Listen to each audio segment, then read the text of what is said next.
strike into the crowd. வணக்கம் நண்பர்களே, welcome to my channel CCF உங்கள் cricket with mister cocktail furious. So என்னோட சேனல்ல முதல் முறையா நான் SA T20 லீகை கவர் பண்ண போறேன். அன்பார்ச்சுனேட்லி லாஸ்ட் 2 இயர்ஸ் என்னால் அதை கவர் பண்ண முடியல. பட் இந்த தேர்ட் எடிஷனை டெஃபினட்டா நான் எப்படி IPL-க்குலாம் சில வீடியோஸ்லாம் நான் போட்டணும், கிட்டத்தட்ட வெரி சிமிலரா இந்த SA T20 லீக்ஸ்க்கும் நான் வந்து வீடியோஸ் போட போறேன். நான் ரொம்ப எக்ஸைட்டடா இருப்பேன். கண்டிப்பா நீங்களும் எக்ஸைட்டடா இருப்பீங்கன்னு நம்புறேன். அந்த வகையில இப்போ நம்ம டிஸ்கஸ் பண்ண போற topic match 1 between Sunrisers Eastern Cape vs MI Cape Town. நல்லா ஞாபகம் வச்சுக்கோங்க, சன்ரைசர்ஸ் அவங்களோட ஹோம் கேம்ல விளையாடுறாங்க. லாஸ்ட் 2 வருஷமே இவங்க தான் வந்து சாம்பியன்ஸ்.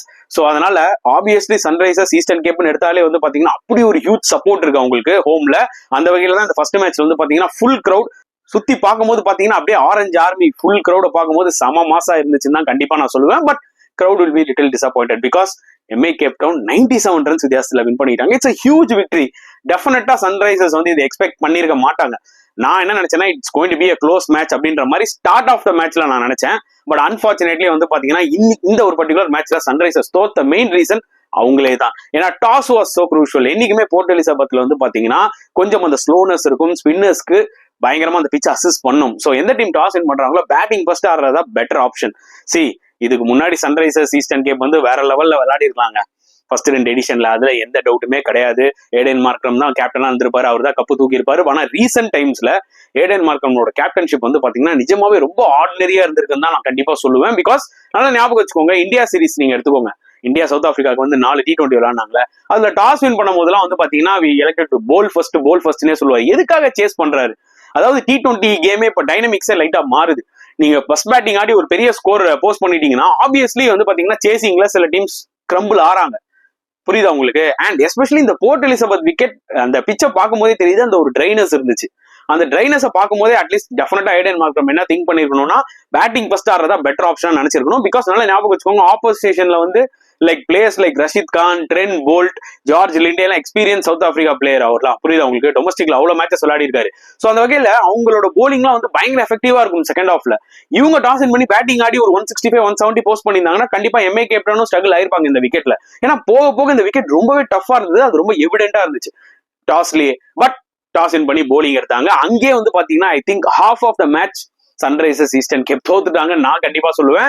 ஏன்னா MI கேப் டவுன் சூப்பரா பேட்டிங் ஆடி 174 ரன்ஸ் போஸ்ட் பண்ணாங்க. இந்த விக்கெட்டோட ஆவரேஜ் ஸ்கோர் எடுத்துக்கிட்டீங்கன்னா ஒரு 155 அந்த ரேஞ்ச் தான் இருக்கு.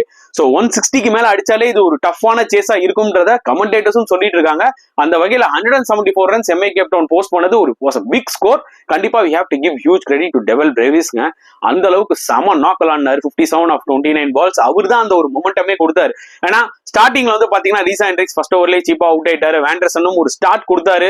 காலின் இங்கிரம் எடுத்துக்கோங்க, ஈஸ்டர் எடுத்துக்கோங்க, இவங்க எல்லாருமே ஒரு ஸ்டார்ட் கொடுத்தாங்க தவிர யாருமே ஒரு பெரிய ஸ்கோர் அடிக்கல. ஏன்னா ஒரு பக்கம் விக்கெட்ஸும் ரெகுலர் இன்டர்வல்ஸ்ல போயிட்டு இருந்தது. பட் டெவல் பிரேவிஸ் வந்து ஒரு கவுண்டர் அட்டாக்கிங் இன்னிங்ஸ் விளையாடுனாரு பாத்தீங்களா? அங்கதான் ஆக்சுவலி பாத்தீங்கன்னா MI கேப் டவுனுக்கு ஒரு மொமெண்டம் கிடைச்சது. அதுக்கேற்ற மாதிரி லிண்டேவும் சரி அண்ட் பாட் கீட்டரும் சரி 2 பேரும் சேர்ந்து நல்ல ஒரு கேமியோ விளையாடுனாங்க இந்த எண்ட். சோ அதனாலதான் அவங்களால 174 அடிக்க முடிஞ்சது. Especially last over Marco Jansen ஓவர்ல பாத்தீங்கன்னா கிட்டத்தட்ட மோர் தென் 17 ரன்ஸ் என்னவோ போச்சு. அதுதான் நல்ல ஒரு மொமெண்டம் கொடுத்தது MI கேப் டவுனுக்கு. அண்ட் நீங்க சன்ரைசர்ஸ் ஈஸ்டர்ன் கேப் போலிங் எடுத்துக்கிட்டீங்கன்னா பிக் ஆஃப் த போலர்ஸ் ஆக்சுவலா மார்க்கோ யான்சன் ஃபென்டாஸ்டிக்கா போட்டார் நியூ பால்ல. ஆனா லாஸ்ட் ஓவர் மட்டும் சொதப்பிட்டாரு. அவர் 2 விக்கெட் எடுத்தாரு. அண்ட் ரிச்சர்ட் கிளெசன் ஆக்சுவலா ரொம்ப இம்ப்ரெசிவா போட்டாரு. சோ அவருக்கும் கிரெடிட் கொடுத்தாலும் 2 விக்கெட்ஸ் எடுத்தாரு. அண்ட் ஸ்பின் பாயிண்ட் ஆஃப் வியூல சைமன் ஹார்மர் அவர் நல்லா எக்கனாமிக்கலா போட்டு ஒரு விக்கெட் எடுத்தாரு. பட் நல்லாவே தெரியும் இந்த 175 target it's not going to be easy, it's going to be really டஃப்னு. அதுக்கேற்ற மாதிரி தான் எக்ஸாக்ட்லி நடந்துச்சு. நல்லா ஞாபகம் வச்சுக்கோங்க, திருப்பியும் நான் தான் சொல்ல வரேன். நீங்க வந்து பிச் கண்டிஷன்ஸும் அசஸ் பண்ணணும், ஆப்பனண்டோட போலிங்கும் நீங்க அசஸ் பண்ணணும். சோ பிச்சும் வந்து ட்ரையா இருக்கு நான் சொன்ன மாதிரி. ஆப்பனன்ட் போலிங்கும் நல்ல ஸ்ட்ராங்கான போலிங். நியூ பால்ல வந்து பாத்தீங்கன்னா எக்ஸ்பீரியன்ஸ் ட்ரெண்ட் போல்ட் இருக்காரு.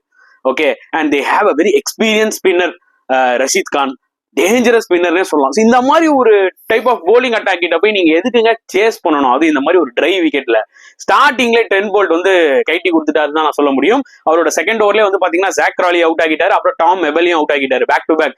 ஸோ 14 for 2 அப்பவே சன்ரைசர்ஸ் காலி. ஏன்னா பிரஷர், ஏன்னா இந்த விக்கெட் அந்த அளவுக்கு பேட்டுக்கு பெருசா வரல பால். சோ அந்த ஆட்டோமேட்டிக்கா அந்த பிரஷர் வந்துருச்சு.